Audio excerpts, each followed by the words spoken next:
I know how to do some stuff. Jesus. Okay, Boomer. Ah, dude, we're missing the Bachelor and the voice today. We gotta record this shit quick. I'm out. We'll finish this tomorrow.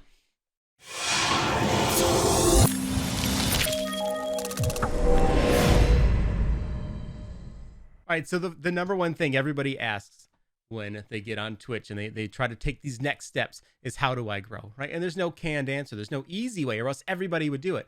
But even without there being an easy, on switch to just magically grow on Twitch, there are certain very strategic, deliberate things you can do to help facilitate that growth in a faster manner than just turning on a camera and hoping people show up. Exactly. There's no like definitive answer to this, and there's so many things we can go over on this topic that we're not going to touch base on everything, but we will definitely circle back and probably do multiple videos on this topic. But we're just going to kind of touch base on a few items and we'll go from there, and we will gladly take any questions in the comments below, and we'll touch base on our next video about growth. Yeah, I mean, if you look at it, I think all of our videos are about growth, right? Like, that's what everybody wants to know. That's what we talk about every time. That's what the end goal is here, is to, grow your channel and be the biggest streamer, that you want to be. Be recognized, and you walk around TwitchCon and sign autographs and all this stupid stuff. Like, that's what everybody goes for. That's what you want. Well, not everybody. It's what most people want to do, and that's what they're striving for. They just get stuck on how to do it. So we'll go over some of like the deliberate steps that you can take to help move this forward. And one thing is, you need to have a brand. You need to define your brand and who you are, and what type of streamer you are, and what people are, or why people are going to come into your channel. Exactly. Branding is a huge thing. That's what you're selling. You look at a business, they have branding. They spend a lot of time and money on focusing on what their brand is and how to catch the eyes of their consumers being the viewers. So you got to put a lot of thought into that. And a lot of people, for example, with branding, people tend to sway towards like known brands, like movie characters, TV show characters, stuff like that. Our personal opinion, stay away from that, because if you actually start to snowball and you actually see a lot of success, you're copyright infringement, and you're going to be forced to rebrand, and it's going to set you back a ton. So kind of keep that in mind. Stay away from any very popular known copyright characters, and come up with something original. Yeah, and that goes for your name and your logo, right? Everybody defines these logos. You pay some artist on Twitter or anywhere else you find them to build you a logo. Make sure it's not something that's already in use. Double check, make sure this is an original work that you pay for, and then make sure that you then own the rights to it to use it going forward, and eventually make money off of that brand, that logo. It's not a bad idea to have a couple of them, maybe, just like sports teams. You know what I mean? A lot of sports teams have multiple logos.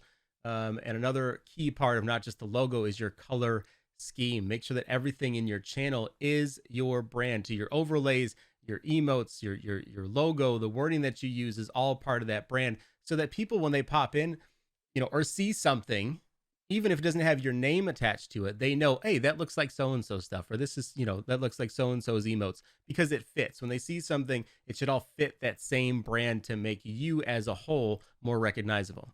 Yeah. So, and one thing talking about branding that you have to pay attention to is that once you define that brand and people start coming in to see that brand, whether it be your attitude and, the type of games that you play and all these different things that go into you being your brand. Once you go off brand, like say you want to change games, right? And you go to a whole different genre, a whole different category, a whole different game. Your viewership is going to take a step back for the most part. Some people are immune to this. But you're talking about, these different separate type of streamers. But when you change things up, it can even be your attitude or how you play the game or what you do. Say you're a loot game player. You play Destiny or, a game like this, and you go hunt loot. You try to get the loot the fastest or do these raids and whatnot. And you know what? We're going to change it up, and now we're going to focus on how to build the characters. Some people are going to come in and go, well, I know how to do this part. I wanted to see the other bit. Or, you know what I mean? Like, it's just something different that can throw some people off, and you could take a step back. That's not a bad thing.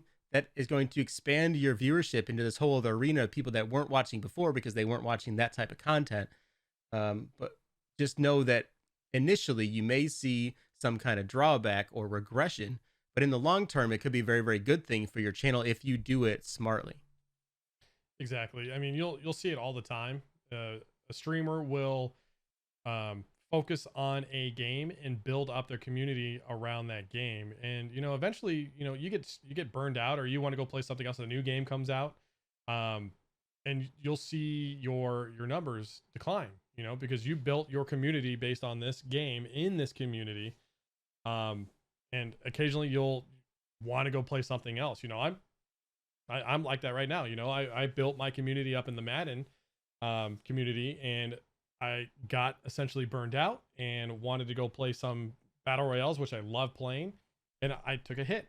But at the same time, I want to have fun, because if I'm not enjoying what I'm streaming and playing, it reflects on stream. And and for the sake of my sanity and your sanity, occasionally you need to take a break. You just got to be aware of some of the step backs you might have if that happens. If you built up your brand in this community, if you change your brand, you're probably not going to see the same type of success. So just keep that in mind. You see a lot of streamers do that. They'll build up, and then eventually the game either becomes not popular, or something new comes out and they want to switch over, and they'll take a few steps backwards.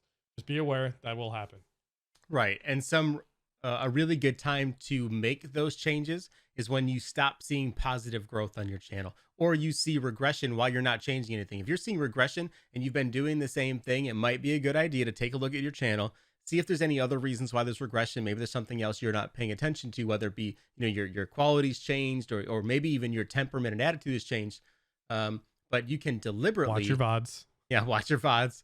But if you're going to deliberately make these changes, or when you start to see, a lack of positive growth, might be a time to go ahead and deliberately, make some of these changes. Maybe you change what game you're playing. Maybe that's when you venture out into a different genre. If you're stuck and you're not growing in the game that you wanted to grow in, or it's just time for a change, go ahead and make that change. Even the same game, right? Lots of games have different modes. You can change game modes, and play something different. Maybe you're a solo player, and then you jump in with some buddies. Now you start playing some squad modes, or go through the storyline on a game instead of just doing the multiplayer. Changing the mode can change in the type of viewers that come in too, and that can be a catalyst for positive growth again. Absolutely. A lot of games have many playable options for you, so just kind of keep that in mind. Another thing you can do too is, network with other people in that game as well. Branch out, network is something we've talked about before. One thing I did this year is I really dove into the community that I was a part of, and really reached out and, made friendships with other people within that community and helped each other grow. We bounce a lot of ideas off each other, hey, let's try this. Hey, let's do that, etc. And it helps, you're not just by yourself. A lot of people, we've touched base on this before. People think other streamers are competitors, and that's not necessarily the case. You definitely want to branch out and make friends with other people within that community, and it helps you both out in the long run. Yeah, it makes it more fun too. You have somebody else you can rely on and go do something with, knowing that they're going to be doing the same thing anyway. So why not go do it with somebody and have more fun with it?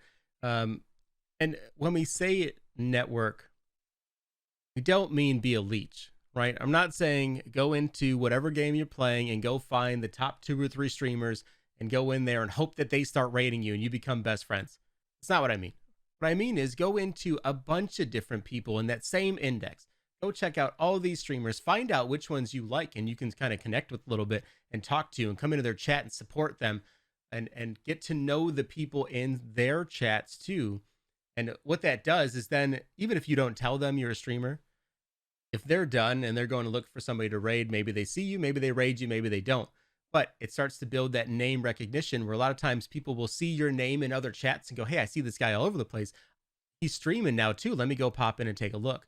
Like it kind of puts you in the middle of that community, where you stop becoming just a streamer on his own, and you become a streamer that's in the community, and you understand the people, and multiple people. So then when somebody new comes in, you can go, hey, I know that guy. We talked in so-and-so stream. So you already have a bit of a connection with that guy, or with that, that viewer, and that's going to entice them to come back and interact with you a bit more, because they already know something about you.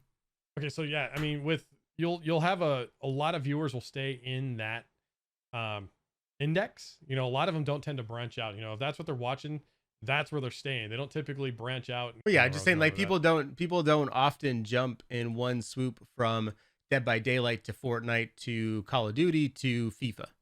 That's not where they go. They stay in the same genre, the same type of game, or even sometimes just the same index, and they just get to know a ton of the streamers in that single game index. Yeah, so a lot of viewers will watch the you know, the same type of game. And what Kay was saying, you know, don't go to the top, you know, few people in that index and expect them to, you know, help you out and, like you said, leech off of them. You know, find other streamers in your range of viewership. You don't want to necessarily, you know, go too far above and beyond, but you also, you know, maybe you want to help out other streamers that are lower on the index too, and maybe, you know, you really hit it off with, you know, somebody else in that disc or that community. So another thing too is, you know, streaming communities tend to get a bad rap, and rightfully so. A lot of them tend to benefit the sole creator of that community, but you know, I started out and I jumped right into a couple communities. I met a lot of fantastic people, friends, Mm-hmm. people that I'm still friends with to this day after 3 years of streaming. You know, it's a good way to network, good way to, you know, get the ball rolling as far as, you know, talking to these other streamers. You know, it's like Kay said, you know, you don't necessarily want to jump into a person streaming and be like, hey, I'm a streamer too, Yeah, because then don't people do think that. you're self-advertising. But you know, Discord communities are a good way to network as well. Yeah, and keep in mind too, like, not only do a lot of viewers watch the same game, but they watch the same type of streamers. So when you're getting to know these people and you're starting to network with these people, and you maybe start trying to plan some stuff to collaborate with, if they play the game the same way that you do, or they have the same kind of temperament, or the same atmosphere on their stream, that's going to be somebody you're really going to want to try to work with, because you're going to share the same type of viewers. If they enjoy their content, there's more likely of a chance that they're going to enjoy, yours. It's compatible, right? You're trying to build these compatible lanes to kind of drive more and more flow to. So just keep an eye out for that. Don't go, if somebody plays the game, maybe they're really good at it, maybe you're terrible at it. Those viewers are going to come in and go, this guy sucks, I'm out. Like, you know what I mean? Like, they're gonna be used to seeing a pro gamer, a pro playing this game, and then go over to this guy like, he doesn't even know how to pick stuff up. Like, I can't watch this. Like, they're gonna catch on. So look for compatible viewers as well as compatible streamers to network with. If all else fails and you're still not seeing growth, give stuff away. People Yeah. love giveaways, and it's going to work, and it's going to make you feel good for a little bit, and then they're going to leave again. So you have a very small window to make some kind of impression on people if you decide to do giveaways on Twitch or Twitter or wherever. Yeah, giveaways are, you know, that's something I started out with. I did giveaways when I started, because you want to be able to get people in the door to see what's going on. It can be good, but at the same time, it could also work against you, because you will get the people that come in and just treasure hunt to get the free stuff, and then they'll bounce and you'll never see them again. So just something to kind of keep in mind. It is another option, you know, if you want to give back to the community, you want to give back to subs, something like that, whatever you want to do, just to kind of help retain people. You know, there are options to do that. Don't go and break the bank and do giveaways all the time, because then you'll grow up this community, and then as soon as you get where you want to do and you stop, you will see that community completely just dissipate. You know, you'll have your true viewers, the people who are there to see you and don't care about whatever giveaway you're doing. But giveaways are an option. Just kind of keep in mind there is a lot of pros and cons when it comes to it. Just kind of keep that in mind. Yeah, definitely some pitfalls. When you stop doing those, you can definitely lose some viewers. But like I said, it still helps a lot. I think, I did it when I started. I did giveaways all the time for, in-game stuff, the game that I was playing, stuff that I had, and I can just transfer over to somebody else. And it helped. People came in for that. And when you stop, the viewership goes down. But then you see this little pocket of people. You're like, hey, they were here regardless of the giveaways. So that, it can help. Just be aware that it can leave you feeling slightly inflated and used when you stop doing that. Yeah, like Kay said too, like the little pocket of viewers that are still there, those are the same people that'll probably watch whatever game that you're playing too. Right. You know, those are the viewers you really want to focus on as well. Mhm. You know, talk kind of circling all back around with this whole growth thing. The people that are there regardless are the people that you want to focus on. Don't worry about the people who aren't there watching.